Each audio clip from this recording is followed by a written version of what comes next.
Glow up. Kung i-rate mo siya ngayon dyan sa picture yung alas 1 to 8, ilan siya? Mga 7. Pero gusto mo siya mamit? Oo, okay. Siya mamit. Wait lang sir, huwag kang lilingon Ito si ma'am. Ayan. Ito sir. Ito ka naman. Yung ngayon sir, nabago mo ba yung rate nyo? Yung kanina, na nakita mo si ma'am. Glow up. Kung i-rate mo siya ngayon, na nakita mo si ma'am, ilan siya? Kanina ilan? 7 siya kanina ngayon eh. 8. Kayo ma'am, kung i-rate mo si sir, ayan. Pakatanong mo nga mo sir, ayan. Kung i-rate mo si sir, ilan si sir?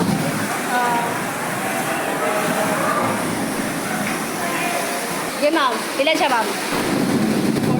4? Bakit siya 4?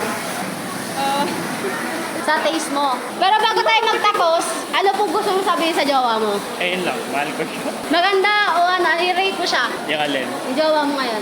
11. Ano sir, grade 11? Grade 11 ma'am? Hindi.